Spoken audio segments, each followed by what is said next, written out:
Tapi izinkan saya sekarang bicara 3 hal terkait pemilu. 4 hari terakhir saya istirahat sehingga banyak sekali wartawan kontak bagaimana saya dan mau apa. Saudara ini, saya mau apa? Apapun hasil dari Pilpres ini, saya akan terus berjuang untuk demokrasi dan keadilan. Jalan perjuangan untuk demokrasi dan keadilan bukan hanya pemilu. Pemilu hanya salah satu ekspresi demokrasi. Saya pernah tak di jabatan apapun pada tahun 2014 sampai 2016, tetapi tetap produktif berjuang dalam demokrasi dan penegakan hukum. Gerakan civil society dan kampus-kampus adalah sumber gerakan demokrasi dan perubahan dari otoritarianisme menuju demokrasi.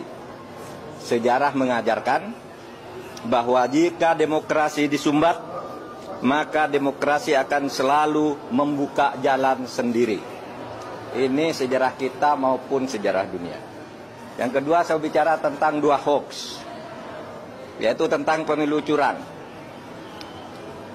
Saya memang pernah mengatakan bahwa setiap pemilu, pihak yang kalah selalu menuduh yang menang itu curang.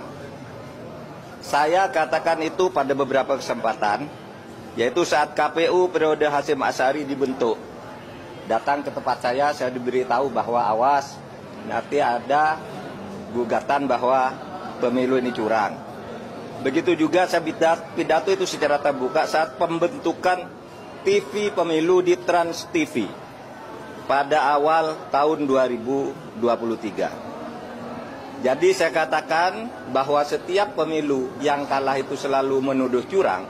Itu sudah saya katakan di awal 2023. Tepatnya sebelum tahapan pemilu dimulai. Tapi jangan diartikan bahwa penggugat selalu kalah. Sebab memang sering terjadi kecurangan terbukti itu secara sah dan meyakinkan. Ketika saya menjadi ketua MK, MK pernah memutus pembatalan hasil pemilu dalam bentuk perintah pemilihan ulang maupun pembatalan penuh. Sehingga yang menang dinyatakan disqualified dan yang kalah naik. Jadi bisa pemilu ulang, bisa. Misalnya saya sebut contohnya hasil pemilu kada Jawa Timur tahun 2008 saat Khofifa dinyatakan kalah dari Soekarwo, kita batalkan hasilnya dan diulang. 2 hasil pilkada Bengkulu Selatan yang menang didiskualifikasi, yang di bawahnya langsung naik. 3 hasil pilkada Kota Waringin Barat sama dengan Bengkulu Selatan, dan banyak lagi kasus di mana ada pemilihan ulang, terpisah, daerah tertentu, desa tertentu dan sebagainya. Nah, harus diingat bahwa untuk pertama kali istilah pelanggaran terstruktur, sistematis dan masif itu muncul sebagai vonis pengadilan di Indonesia tahun 2008 ketika MK memutus sengketa Pilgub antara Khofifa dan Soekarwo. Saya waktu itu hakimnya. Dan setelah menjadi dasar, vonis-vonis lain untuk selanjutnya masuk secara resmi di dalam hukum pemilu kita. Jadi ini sudah menjadi jurisprudensi dan juga menjadi aturan di undang-undang, di peraturan KPU, di peraturan Bawaslu itu ada. Gitu. Pelanggaran terstruktur, sistematis dan masif itu.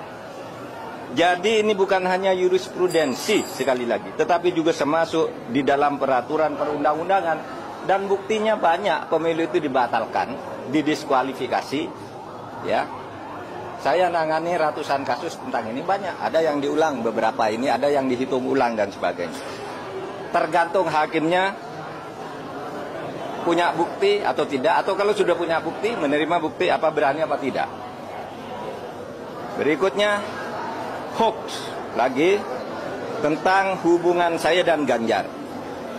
Ada viral di medsos bahwa saya tak kompak dan diisolasi dari Ganjar dan PDIP karena pada hari Rabu tanggal 14 Februari saya bilang sudah 4 hari saya tidak bertemu atau berkomunikasi dengan Ganjar. Padahal waktu itu ketika ditanya oleh wartawan Rabu pagi itu, kapan Pak terakhir ketemu Pak Ganjar? Saya bilang sudah 4 hari saya tidak berkomunikasi, tidak kontak. Kenapa? Karena sejak kampanye terakhir tanggal 10 Februari di Solo dan di Semarang, saya langsung umroh. Jadi ya tidak berkomunikasi dong, bukan karena berpisah, karena tidak kompak dan sebagainya.